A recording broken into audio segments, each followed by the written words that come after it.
like a phoenix, born from the ashes. I take care of my own. Torn down where assassins, you can't suffocate my spirit. Oyez, jeunes gens et jeunes jantes, comment allez-vous en ce début de semaine, en ce mardi pour être tout à fait précis? J'espère que vous allez bien, que vous avez passé un magnifique week-end de catch. Bah ouais, franchement c'était sympa, NXT TakeOver, SummerSlam, pour essayer dans les shows pro WWE, parce qu'il y avait également d'autres contenus catchesques hors de la WWE ce week-end. Bref, j'espère que vous en avez bien profité, que vous avez bien tout maté ce qu'il y avait à mater, en tout cas d'intéressant, parce que attention, pas non plus des machines, on ne peut pas regarder non plus tous les programmes TV, tous les programmes qu'on souhaite, parce qu'on n'aurait clairement pas assez le temps pour le faire. Mais voilà, maintenant on va parler de SummerSlam, parce que c'est clairement le but de la vidéo, bien évidemment, vous l'avez vu au titre, à la miniature, on va faire la review de SummerSlam. Mais avant donc, quand même de parler de SummerSlam et de bien lui niquer sa gueule quand même, parce que tu vois, j'ai quand même dans les gros sur la patate, tu vois, de SummerSlam. Il y a des trucs, c'est sympa, attention, il n'y a pas tout qui est mauvais, mais bon, t'es quand même dans le deuxième plus gros show de l'année, le plus gros pay-per-view de la saison estivale en termes d'audience et en termes de capacité d'accueil, tu vois, pour l'arène.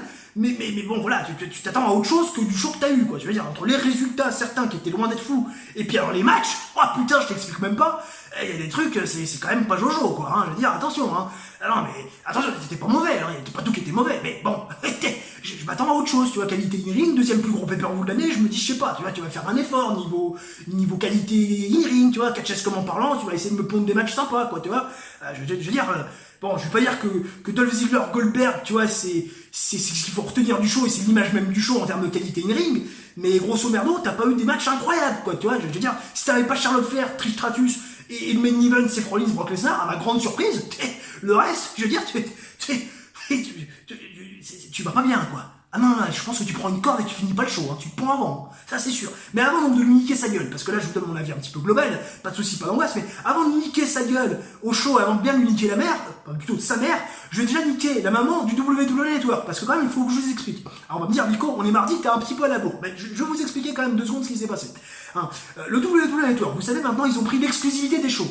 C'est-à-dire que maintenant, il n'y a aucune chaîne de TV dans le monde qui ont le droit de diffuser un show de la WWE, un pay-per-view de la WWE. Attention, pour les weekly c'est différent, mais pour les pay-per-view c'est exclusivité WWE Network. Les mecs qui se sont dit, on va faire de l'audience, on va arriver, on va ramener du monde. Bon, ok, pas de soucis, pas d'angoisse, t'as envie de ramener du monde, pour la rigueur, ouais, il y a juste les sites de streaming avec des go qui prennent un petit peu sur le stream de la WWE, qui derrière les mettent sur leur site pour dire, voilà, on va faire un petit peu de la concurrence des OL à la WWE. Mais, grosso merdo, leur but c'est, on enlève les chaînes, plutôt la diffusion TV, donc de nos shows, pour amener finalement tous les téléspectateurs sur le WWE Network, histoire de faire un petit peu plus de pognon. Tu vois, le fameux 9,99 de Triple H qui nous avait bien cassé les couilles avant le lancement du WWE Network en 2014, si je dis pas de conneries. Bref, parce que ça a eu un an de retard. Techniquement, c'était censé arriver en 2013 et je crois que c'est arrivé en 2014, ou c'était peut-être censé arriver en 2014 et ça arrive en 2015. Bref, je sais plus la date exacte. Vous démerdez avec cette tranche horaire-là, plutôt ces dates-là. Je suis en train de faire de Mathieu de l'attitude catch. Tu vois, Mathieu de l'attitude catch, c'est un petit peu pareil. Tu vois, le mec qui se plante dans les dates, on voit pas 2010, 2015, c'est pareil, 5 ans. 5 ans près, on s'en fout. Bref, bon, juste vraiment finir mon histoire, parce que sinon je parlais pour rien dire pendant 5 minutes, et la vidéo elle durait 50 minutes, 1 heure, les mecs ils vont tous dormir. C'est bon, allez, laisse tomber, on zappe. Non, restez là, vous inquiétez pas, on va bien rigoler comme d'habitude. Donc le WWE Network, qui donc maintenant a l'exclusivité finalement de ses shows, et là, tu te dis, ils vont essayer de faire quelque chose de sympa, tu vois, ils vont essayer de te faire une diffusion, un replay sympa, tu vois, quelque chose de qualité. Eh ben non. Alors NXT TakeOver, encore tu peux comprendre que NXT TakeOver soit uniquement diffusé sur WWE Network, puisque aucune chaîne n'avait droit à la diffusion des TakeOver. Mais que ça soit TakeOver ou SummerSlam, eh ben, 24 heures après leur mise en ligne sur les replays, on a 10 secondes de décalage entre le son et l'image. Ce qui fait que NXT TakeOver, j'ai pu seulement le visionner lundi en rentrant du boulot. Voilà. Lundi en rentrant du boulot, j'ai pu visionner NXT TakeOver. Voilà les mecs, vous rêvez pas. 2 jours après, ce qui fait que je me suis fait spoiler tous les résultats, forcément. Et puis SummerSlam, ça allait faire pareil, seulement, il y a eu un miracle. Vous savez, le WWE Network, c'est pas seulement des replays ou machin. Non, ils ont également une chaîne où ils passent en boucle, tu vois, des séquences, des émissions. Et on peut aller jusqu'à 8 heures en arrière. Un petit peu comme MyCanal, tu vois. MyCanal, pour ceux qui ont MyCanal, tu peux aller jusqu'à 8 heures en arrière pour voir les programmes quand tu veux, où tu veux, dans les circonstances que tu souhaites. Parce que si tu l'as pas vu en direct parce que tu travaillais, par exemple, tu vois, ou que tu étais dans un endroit un petit peu bisextile, tu vois, que tu n'avais pas de réseau internet, et derrière, quand tu rentres chez toi, tu peux le regarder, tu vois. C'est ça.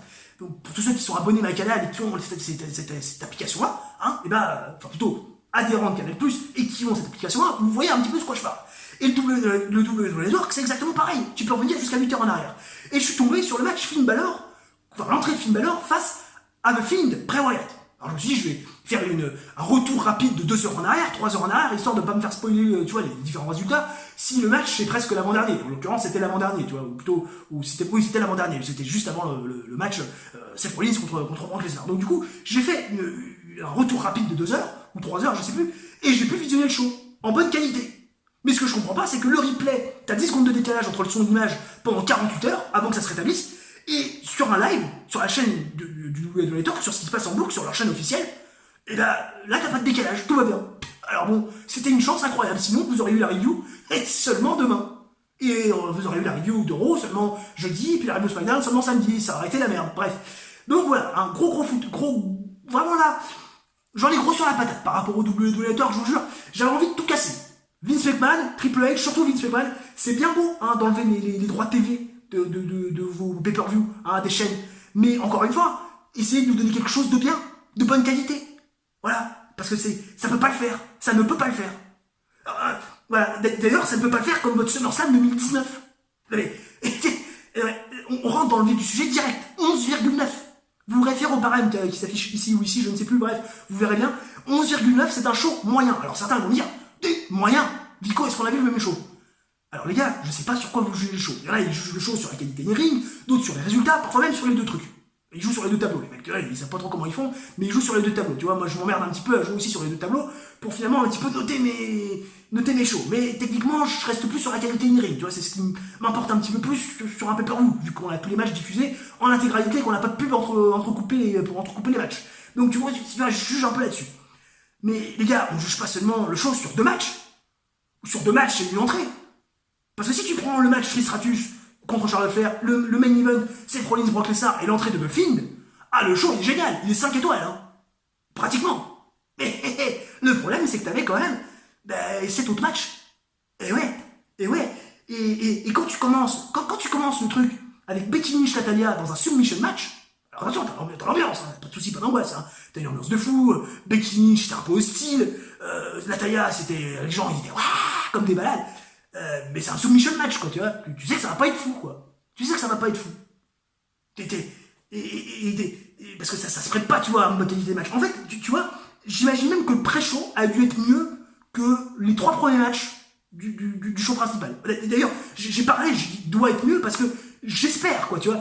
D'ailleurs, juste parler du kick-off 30 petites secondes. J'ai parlé des shows, j'ai parlé le kick-off, le pré-show ça m'intéresse pas, vous le savez. J'ai pas envie de faire une sieste juste avant quand même de regarder SummerSlam, hein. Faut quand même pas déconner, surtout que de faire une sieste le lundi après-midi, j'ai un petit peu autre chose à foutre.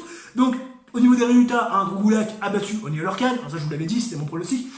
Buddy Murphy a également battu Cedric Alexander, mais ça s'est fait un petit peu bizarrement parce que finalement Cedric Alexander s'est fait, Buddy Murphy s'est fait attaquer par Eric Rowan par rapport à tout ce qui s'est passé avec Roman Reigns, et on a également Alexa Bliss et, je dis pas de bêtises, Nikki Cross qui ont battu les Iconics pour défendre et donc conserver leur titre de championne par équipe donc de la division féminine. Voilà, c'était un petit peu, voilà, c'était le pré-show sympa, il y a 2 heures de pré-show, ils se sont dit on va mettre 3 matchs, un petit peu bouche-trou, poum, vas-y mon petit pote, c'est parti, pas de soucis, pas d'angoisse. Et j'imagine que ces 3 matchs ont été meilleurs que les 3 premiers matchs finalement de SummerSlam 2019 et de la main card de SummerSlam 2019. Alors, tu me dis Becky Lynch, Natalia. Pas de soucis, pas d'angoisse. Opener, public hostile pour Becky Lynch, public tout complètement acquis à la cause de Natalia. Tu te dis c'est génial. On commence bien, tu vois. Mais c'est un submission match. En fait, le match, la qualité du match est aussi folle que la rivalité. Autant dire, tu perds pas grand chose si tu regardes pas le match, quoi. Parce que à part voir un travail de Natalia sur les jambes de Becky Lynch et à part voir un travail de Becky Lynch sur le bras de Natalia, j'ai pas vu grand chose. Elles ont eu 12 minutes et elles m'ont rien montré. J'ai mis 12,5 à ce match. Je me référais à moi-même, c'est moyen quoi. Et puis tu te dis, bon, c'était moyen, mais je sais pas, à la fin du match il va y avoir quelque chose, tu vois, il y aura une ronde d'arrousée. Pas de ronde d'arrousée. Je sais pas. Tu te dis, il va y avoir une surprise, quelque chose. Pas de ronde d'arrousée. Je préfère être en vacances. Je sais pas. Je préfère aller donner à manger chez chèvres. J'ai vu sur Instagram qu'elle donnait à manger des chèvres. Il y a quelques mois, je sais pas, peut-être que je suis tombé sur un vieux poste, peut-être qu'elle est plus occupée à s'occuper des animaux de la ferme. J'en sais rien. Et bon, bah écoute, pas de soucis, victoire de Becky Lynch, pas de ronde d'arrousée. En fait, le seul point positif de ce segment pour le Raw Women's Championship, c'est, enfin, point positif, du moins le soulagement, c'est que Becky Lynch est toujours à la ceinture, parce que tu te dis, techniquement, techniquement, il était bien capable de faire gagner Natalia la nuit des chats. Hein. Ah bah ouais, attends, faut les nourrir les chats, hein. Faut bien qu'il y ait un budget bouffe hein, pour les chats. Hein. Attends, faut pas croire, hein. Quand on a 15 millions comme elle en a 42 de chats, je sais pas combien on a. Mais putain, l'autre coup, je voyais ses Instagram stories, il y en a au moins 7. Qu'est-ce que tu veux avec 7 chats? Et moi, j'en ai déjà un, putain, ça me cache déjà les couilles. J'imagine pas 7, hein. Oh putain, con, enfin bref. Becky Lynch, Natalia, rien à retenir de ce match. 12,5, juste la conservation du titre. En termes de notes, juste la conservation du titre de Becky Lynch, c'est le soulagement, très clair. Et après, tu te dis, en revanche, le prochain match, ah, c'est pas un soulagement, oh putain, oh Dieu, ah, c'est plutôt un soulagement quand ça se termine. Oh, Dolph Ziggler, Goldberg, oh, là, c'était malesté, lui. Oh putain, non, mais tu veux faire un truc plus gênant que ça, tu peux pas. Tu peux pas, enfin, Dolph Ziggler, Goldberg, c'est. Non, mais les mecs. Non, mais je savais que Dolph Ziggler allait se prendre un squash. Hein. D'ailleurs, au niveau des pronostics, les 3 premiers matchs, j'ai juste. Hein. J'avais pronostiqué une victoire de Goulard, j'avais pronostiqué une victoire de Becky Lynch, j'avais pronostiqué une victoire de Goldberg dans un squash match. C'est ce qui s'est passé. Hein. Un squash, hein, 1 minute 12. 1 minute 12. Je m'y attendais. Mais en revanche, ce à quoi je ne m'attendais pas, c'est après. Ah bah Dolph Ziggler qui arrive, qui provoque Goldberg. Et 2-3 fois il provoque Goldberg. Et 2-3 fois Goldberg y arrive. Et humiliation. Malaise TV. Oh. Mais moi je suis Dolph Ziggler, mais j'espère que le mec a une putain de prime. J'espère que le gars a touché 100 000 $. Ah non, mais moi, tu me demandes de mettre à la place de Dolph Ziggler pour que Papy Goldberg me casse la gueule, mais je demande 100 000. Largement. Non mais, Dolph Ziggler, mais c'est quoi ça? Mais retourne faire tes one-man show. Mais t'es plus crédible, il arrive un moment, faut s'arrêter, t'es plus crédible. T'as 40 balais, t'es plus crédible. Oh, waouh. Ah, j'ai mis 5.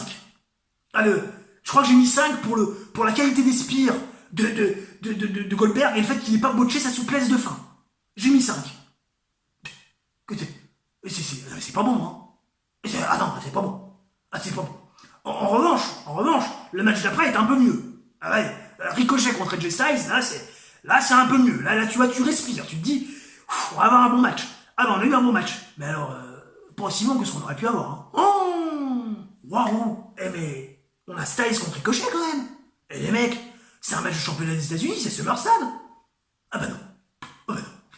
Ah bah, vous savez quoi, les gars? Il y a Vince McMahon dans les backstage juste avant le match, il a dit, oh les gars, j'ai une idée de fou. Ta gueule, j'ai une idée de fou. Eric, c'est moi qui décide, j'ai une idée de fou. Je suis le patriarche, c'est moi Vince McMahon, je nage, il y a les requins autour, j'ai pas peur, nique ta mère. Il n'y a pas de souci. Mais le mec continue à nager. Il a continué à nager parce qu'il s'est dit, tiens, si on vendait une blessure de Ricochet au niveau du genou, pour que finalement AJ Styles finisse sur un Styles Clash. Ah bah ouais. Attends, je suis pas un génie, moi. Je suis pas un génie. Déjà que le mec il s'est bidonné, il a eu mal aux abdos quand il a vu Dolph Ziggler se faire humilier comme pas possible. Mais je suis sûr que c'était le seul à rigoler, tu vois. Je suis sûr que ça l'a fait marrer. Et ben là, il s'est dit, c'est une nouvelle idée de merde. Ah bah tiens, j'en ai pas mis à cette idée de merde. Eh ben ouais.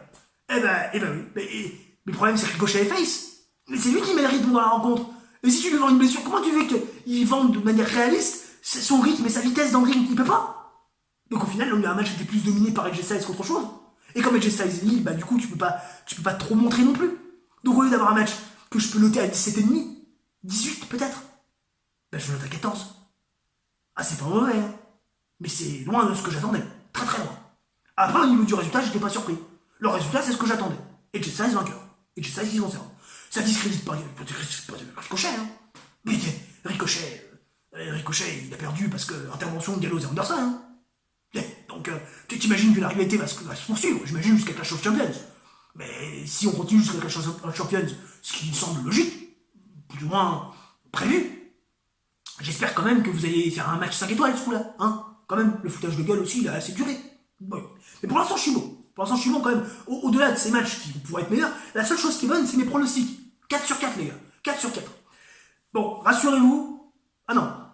Là, plutôt, j'allais oublier le match. J'allais dire, rassurez-vous, ça va s'arrêter avec Shane McMahon et Kevin Owens. Mais j'avais quand même oublié Ember Moon Bailey. Bah, tu me diras, il est facilement oubliable, ce putain de match. Oh, ah ouais. Oh. Ah non, mais là, je me demande comment c'est possible. Elles ont 9 minutes 55 pour faire le match. Tu me diras, c'est le match le plus court depuis le début du show, excepté le Dolph Ziggler-Goldberg. Mais bon, c'est pas vraiment un match. C'est le seul match de moins de 10 minutes depuis le début du show. Si tu enlèves Goldberg de Dolph Ziggler. Mais, je sais pas, y a rien. Y a rien, c'était 10. C'est-à-dire, tu te dis, je sais pas, ils vont essayer de faire un truc sympa, tu vois, et puis ça partait bien. T'étais content, tu te dis, bon, la réalité, t'en entends rien, mais le match, tu vois, t'en attends quelque chose, tu vois, c'est un force meilleur, puis ça partait bien. Puis alors après, c'était lent, c'était monotone. Et Ember Moon, elle a joué lisse. Tu vois, bien lisse comme le crâne de Monsieur Propre. C'est pris une Bailey to Bailey souplex du haut de la troisième corde, tombé 1-2-3, victoire de Bailey. Et puis c'est pareil à la fin du match, tu te dis, bon, le match est un peu fat, tu vois, de 12 ennemis, c'est pas, voilà, c'est moyen, quand tu préfères encore au barème, c'est moyen. Et tu te dis, je sais pas, il va y avoir Sasha Banks qui va revenir quand il va attaquer Bailey parce qu'elle est jalouse, tu vois, parce qu'elle en a marre de la réussite de Bailey, parce qu'elle elle est pas dans le catch, elle est plus, tu vois, elle est au repos forcé, ou parce qu'elle est en conflit avec la WWE, elle voit sa meilleure amie avoir le titre, putain, elle a envie de niquer des mères, quoi. Ben non. Non. Non. Pas de Sasha Banks qui est là et qui attaque Bailey ou qui confronte Bailey. Bon, après, j'ai pas regardé Raw, donc je sais pas s'il est revenu ou pas, j'en sais rien. J'ai fait mon homme de Cro-Magnon, je suis toujours pas allé sur les réseaux sociaux depuis que je me suis levé ce matin. Il est 10h30 au moment où je tourne la vidéo, donc peut-être qu'il y a eu le retour de Sasha Banks, hein. Mais bon, là, elle était pas là. Hein. La SummerSlam, elle était pas là pour confronter Bailey. Donc, en fait, tu te dis, bah, Ember Moon, elle a fait tout ça pour rien, quoi. Elle a fait tout ça pour rien. Bah, si c'était pas pour vendre le retour de Sasha Banks, il fallait mieux donner le titre à Ember Moon, hein. Non, mais sans déconner. Qu'est-ce que tu veux que je te dise? Bref. Cinquième match, et là c'est mon premier pronostic faux, les gens. On avait fait 5 pronostics justes, et là ça y est, c'est premier pronostic faux. Shane McMahon contre Kevin Owens. Alors c'était rigolo ce match-là. Alors bon, la réalité est travaillée, bon, tu te fais chier parce que, encore une fois, j'ai dit Shane McMahon dans ma vidéo pronostic. Shane McMahon, on n'en peut plus, hein, on a envie de le tuer, on a envie de lui foutre des claques dans la gueule. Le mec, un jour, il a fait avec le fusil à pompe, et il a décoché la tête, c'est sûr. Mais c'était bizarre ce match. En fait, c'était bizarre parce que t'as eu le sentiment que Kevin Owens était dans un premier temps en match one-on-one contre LLS, et ensuite il s'est concentré sur son ami, façon de parler, Shane McMahon. Et derrière, il est parti complètement on fire, avec des coups de chaise, avec un low blow, je sais plus ce qu'il a fait, bref, pour battre Shane McMahon. Alors déjà, le match, je l'ai pas compris. J'ai pas compris la façon dont ils ont booké le match. Alors peut-être que certains vont me dire, Vico, peut-être qu'ils ont booké ça pour éviter de faire perdre Shane McMahon en 2 minutes. Peut-être aussi, hein. Mais je comprends pas le booking du match, et surtout, la victoire de Kevin Owens, enfin, je sais pas, ça aurait beaucoup plus d'impact de faire perdre Kevin Owens, parce que là, qu'est-ce qui va se passer? Kevin Owens va finir la rivalité avec Shane McMahon, ou tout du moins, non, va pas finir la rivalité, parce que vu qu'il a gagné un petit peu de manière illicite, Shane McMahon va remontrer les images, il va dire oui, c'était pas faire un square, machin, bidule, on revient, on va faire un autre match à Clash of Champions, donc ça va continuer, tu vois, et on va se retaper du Shane McMahon, et Kevin Owens va sortir grandi. Je veux dire, t'aurais fait perdre Kevin Owens, il serait revenu contre l'autorité, tu vois, venu au show alors qu'il, dans la storyline, tu vois, il est viré, tu vois. Ça aurait pu être le nouveau Daniel Bryan, tu vois, en rivalité contre l'autorité. Mais un truc un peu plus hard, tu vois. Un mec qui est là, qui a pas peur d'enfreindre les lois, tu vois. Ça aurait pu être, on aurait pu vraiment faire le top babyface. Mais là, Kevin Owens, il a gagné son match, ça arrive trop tôt. Là, pour le coup, ça arrive trop tôt. Ça arrive beaucoup trop tôt. Il aurait dû gagner sa rivalité avec Hell in a Cell au mois d'octobre, dans un style cage match ou dans un Hell in a Cell match. Mais pas là. Là, ça va continuer. L'expérience Kevin Owens, je sais pas, les gens, je sais pas, Kevin Owens, est-ce qu'il va sortir grandi? Je suis pas sûr, en fait. Je suis pas sûr, moi, les gars. Je suis pas sûr, donc, victoire assez incompréhensible. Tu vois, moi, il y a 3 pronos qui sont incompréhensibles, et celui-là, c'est le premier des 3. Après, le match est pas mauvais, hein, j'ai mis 13-25, mais surpris du résultat, quand même. Vraiment très surpris du résultat. En revanche, le prochain match, là, j'étais surpris de la qualité. Parce que j'attendais ce match-là. Charles Flair contre Trish Stratus. J'attendais ce match-là. Je veux dire, pas de soucis, pas d'envoi. J'étais là, je me dis, ça peut être un gros match. Ça peut vraiment être le meilleur match féminin de la soirée. Et d'ailleurs, ça l'a été. Tu me diras, c'est pas dur. Hein. Le Raw Women's Championship, le SmackDown Women's Championship, c'était quand même très moyen et clairement pas au niveau d'un match de championnat. Mais Charles Flair, Trish Stratus, c'était bon. Hein. Mais j'ai mis 14,5, les gars. Non, mais attends. Mais moi, je suis impressionné. Trish Stratus, elle a 45 balais. Elle arrive encore à faire un match sympa, quoi. Alors, certes, ok. Elle a botché 2-3 prises. Bon, Charles Flair est bien aidé pour essayer de rendre le truc un peu crédible, mais waouh, elle a encore de la caisse, quoi. Trish Stratus, elle a 43 ans, quoi. Elle te fait des trucs, mais c'est génial de faire ça. Il y a des women's actuelles, elles font pas ce que Trish Stratus est capable de faire. Alors bon, je t'avoue qu'au départ, j'étais quand même un petit peu, tu vois, Au début du match, j'étais pas super je me comment ça va se passer, surtout quand j'ai vu les premières prises, je me suis dit, oula, c'est un petit peu compliqué. Surtout le début du match, tu vois, quand j'ai vu la présentation des deux lutteuses, tu te demandais si on n'était pas à un concours de qui a la plus grosse poitrine refaite, quoi. Qui a la poitrine la plus refaite. Ah non, mais attends, c'est un truc de fou, quoi. Ah, mais Charles Flair, Trish Stratus, Charles Flair, t'as l'impression que ses seins, chaque semaine, sont de plus en plus gros, quoi. Et puis alors, Trish Stratus, t'as l'impression que c'était pas des nibards qu'elle avait, t'as l'impression que c'était des genoux. Ça dépassait carrément ça dépassait carrément du soutif. Tu te dis, mais comment elle peut catcher avec ça? Depuis le bar, je me suis un peu foutu de leur gueule, quand même. Je me dis, comment c'est possible, quoi. Puis finalement, certes, hein, ils ont fait un concours de qui a les plus gros nibards, qui a les seins les plus refaits, mais au début du match, mais après, ils ont plutôt fait un concours de qui frappait le plus fort. Plus le match avançait, plus la public était là, poussait, et puis plus ça s'est emballé, quoi. Plus ça s'est emballé, et le match était cool, je veux dire, 14,5, enfin, c'était... Pour une dernière de Trish Stratus, c'est énorme. L'ovation à la fin pour Trish Stratus malgré la défaite, c'est génial, quoi. Parce que bon, Trish Stratus allait perdre, bien sûr. Un nouveau pronostic juste de la part de moi, qui redoutait, sans déconner. Hein.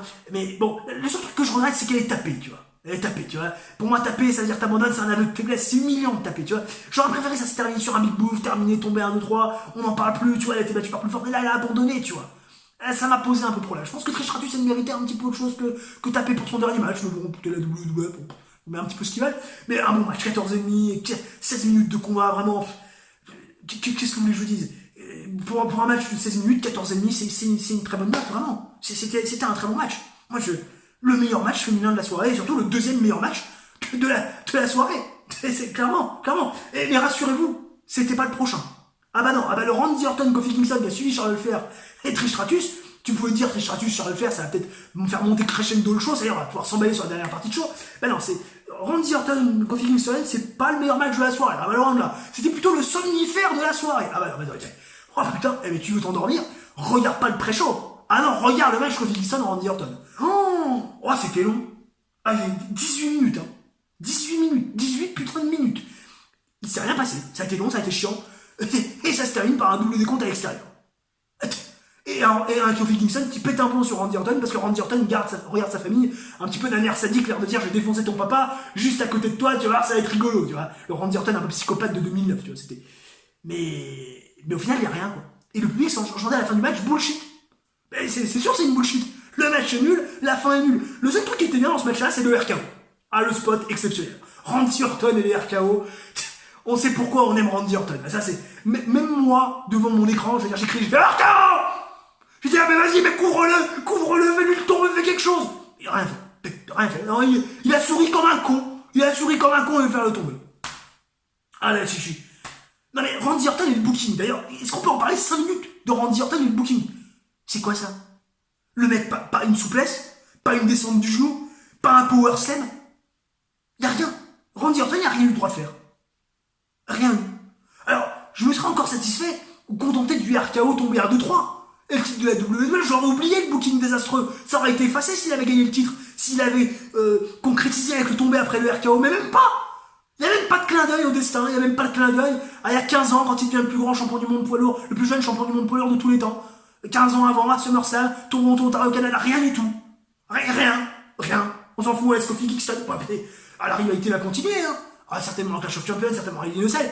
Mais t'as l'impression qu'en fait, c'est le titre de la WWE, cette année, ça fait exactement comme l'année dernière, avec Samoa Joe et Jay Styles. Alors j'espère que la finalité sera pas la même chose pour Randy Orton, parce que si c'est la même chose pour Randy Orton que pour Samoa Joe, le pauvre Randy Orton, quoi. J'espère quand même qu'il va toucher le titre de la WWE, parce que Kofi Kingston, c'est arnaque, je n'en peux plus. Ah, je n'en peux plus. J'avais envie de péter mon écran. Je vous jure, j'étais à 2 doigts de prendre l'avion avec mon fusil à pompe et lui défoncer la gueule à Kingston. Ah bah non, mais c'est plus possible, quoi. Ah non, mais putain. Ouh, putain. Ah, je jure, 9, j'ai mis 9. Tu sais, je peux pas mettre la moyenne pour un match comme ça. C'était de la merde. Plus nul que ça, tu peux pas. C'est un match de championnat de la WWE, réveillez-vous. Je peux pas croire que c'est Eric Bischoff ou Paul Heyman qui a créé le show, ou qui a créé ce match-là, qui a booké ce match-là. Alors c'est Vince McMahon avec son idée de merde. Ah bah, jamais 203 au niveau des idées de merde. Ah bah, déjà Dolph Ziggler, puis derrière il se tournait avec Ricochet, et puis celle-ci, c'est sûr, c'est signé Vince McMahon. Ça, c'est signé Vince McMahon. Ça, c'est clair, c'est net, c'est précis. En revanche, ce qui n'est pas signé Vince McMahon, c'est Finn Balor contre The Fiend, l'ancien personnage, ou plutôt le nouveau personnage de Bray Wyatt. Alors ça, c'était exceptionnel. Alors, je vais pas noter le match. Le match, je l'ai pas noté, les gens. Le match, je l'ai pas noté. C'est un notable, parce qu'on était plus en train de nous nous vendre, nous développer le personnage, le nouveau personnage de The Fiend, donc de Bray Wyatt, mais l'entrée est absolument incroyable. L'entrée est absolument incroyable.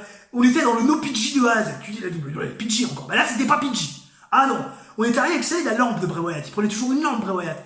Et là, la lampe était à l'effigie de Bray Wyatt, du Bray Wyatt qu'on a connu, de la Wyatt Family. La tête de Bray Wyatt qui était transformée en lampe torche, absolument dégueulasse. C'était glauque, comme si le film, le monstre, avait pris le corps de Bray Wyatt, mais avait mangé finalement le cerveau, le crâne, le visage de Bray Wyatt.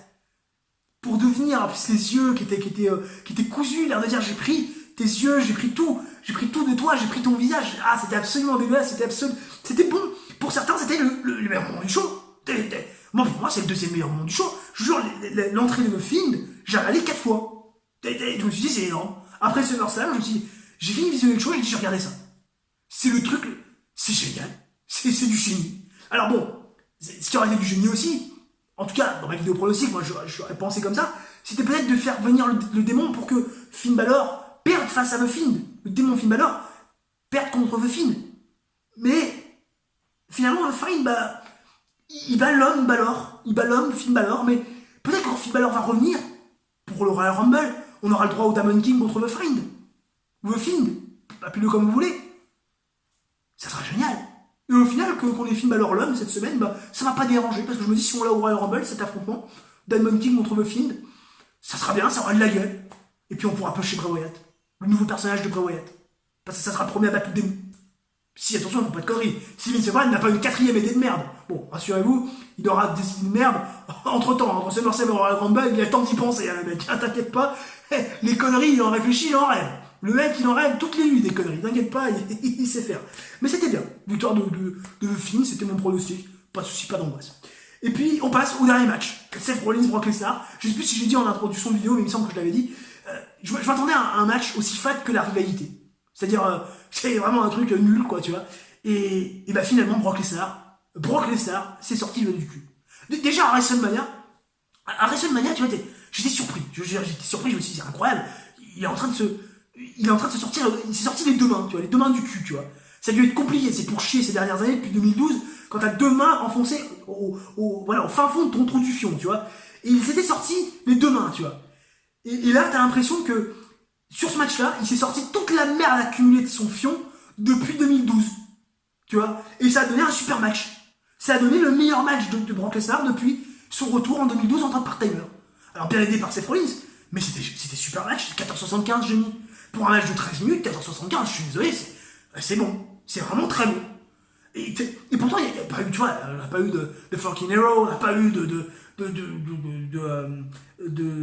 neckbreaker du haut de la troisième corde de la part de Seth Rollins, on n'a pas eu non plus des prises qu'il a l'habitude de Sling Blade, je sais pas si on en a eu un, mais bref, on a eu des enchaînements très réalistes, très violents, et la fin du match, quoi, pas botché, rien du tout, clean, victoire de Seth Rollins, clean, Gunstomp ou Stomp tout court, parce que je crois que ça s'appelle comme ça, sur Brock Lesnar, tombé 1, 2, 3, nouveau champion. Non mais là, t'es comme ça, t'es sur le cul, le match est bon, et t'as Seth Rollins qui va clean Brock Lesnar, c'était jamais arrivé. Même Roman Reigns, quand il avait battu Brock Lesnar à SummerSlam, je crois qu'il y avait une intervention de Braun Strowman. Là, Seth Rollins, il gagne clean. Eh ben c'est impressionnant. Et moi j'ai... Alors, moi je me pose toujours la question, pourquoi t'as fait revenir Lesnar en fait? Pourquoi t'as fait revenir Lesnar? Tu lui fais gagner la mallette, tu lui fais cacher contre Seth Rollins, t'emmerdes tout le monde avec lui, pour qu'au final Rollins regagne le titre un mois plus tard. Un mois après l'avoir perdu. Ça n'a pas de sens. Ça n'a pas de sens. Mais au final, je me dis, même si c'était pas mon pronostic, en fait, c'est plutôt intelligent. Parce que ça rendort le blason de Seth Rollins. Son premier règne de champion universel, c'était absolument de la merde. Fighting champion, machin, toutes les semaines, c'était la même chose, les mêmes matchs. Et il y a eu cette association aussi avec Becky Lynch qui lui a fait du mal parce qu'il a perdu sa badassitude, comme Becky Lynch d'ailleurs. Et là, t'as l'impression qu'on ouvre un nouveau chapitre, qu'on ouvre une nouvelle page avec ce titre. Quelque chose de nouveau. Et puis surtout, on est débarrassé de Brock Lesnar, au moins jusqu'au Royal Rumble. Oula, oh putain, oh merde, oh Vince McMahon. Oh putain, si le vieux il tombe sur la vidéo, il va faire oh putain, il m'a donné une idée de fou lui. Oh lui m'a donné une idée de fou. T'imagines, il va nous faire revenir Brock Lesnar au Royal Rumble en numéro 30, battre tout le monde, gagner, gagner le Rumble, arriver à WrestleMania Main Event contre Roman Reigns et Seth Rollins pour le titre universel. Tu le vois ce match-là? Oh putain, merde, s'il vous plaît, oh putain. Ah, j'aurais pas dû penser à ça. Tu vas voir, le vieux, il va tomber sur ma vidéo, il va se dire, traduis-moi ça, traduis. Oh, l'idée de fou. Bref, non mais, tout ça pour dire quand même que voilà. Même si c'était pas mon pronostic, Seth Rollins, franchement, c'est cool. C'est cool. C'est cool. Et moi, ça m'a donné envie de regarder Raw. Rien que pour ça, j'ai envie de regarder Raw et voir ce qui va se passer. Eh ben ouais, les potes. Eh ben ouais, rien que pour ça, j'ai envie de regarder Monday Night Raw, savoir ce qui va se passer.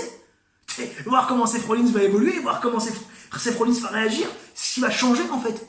Peut-être qu'il ne changera rien. Peut-être que je suis là en train de m'enjailler pour rien, mais je sais pas, j'ai envie de m'enjailler.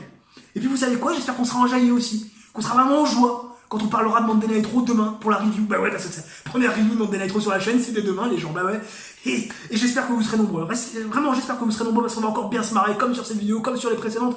N'hésitez pas à mettre un j'aime si la vidéo vous a plu, à vous abonner si ce n'est pas déjà fait, à activer la petite cloche pour ne rien manquer des dernières notifications, être averti quand il y aura une activité sur la chaîne, si YouTube fait bien son travail. N'hésitez pas à mettre en commentaire ce que vous avez pensé de cette vidéo, n'hésitez pas à mettre en commentaire ce que vous avez pensé de ce show. Bien évidemment, vos avis m'intéressent, je ne réponds pas à tous les commentaires parce que des fois il n'y a pas besoin de réponse vu que c'est des affirmations, mais sachez que je lis tous vos commentaires et que ça me fait plaisir de lire vos avis à chaque fois parce que oui, c'est important quand même, hein, oui, quand on est youtubeur, on a besoin de l'avis des autres, que ce soit par rapport à ce qu'on fait nous ou par rapport au show aussi, parce que voilà, on partage, on communique. Alors certes, c'est moi qui parle, mais vous avez de la parole derrière dans les commentaires, donc n'hésitez pas à faire valoir vos droits dans les commentaires, et puis surtout, restez connectés, parce qu'on se retrouve très vite, dès demain, pour la review de Monday Night Raw. Ça va être encore chaud, ça va être encore beau, ça va être encore divertissant, on va bien se marrer, et sur ce, restez connectés, ciao, bye bye, à demain, pour la première review de Raw.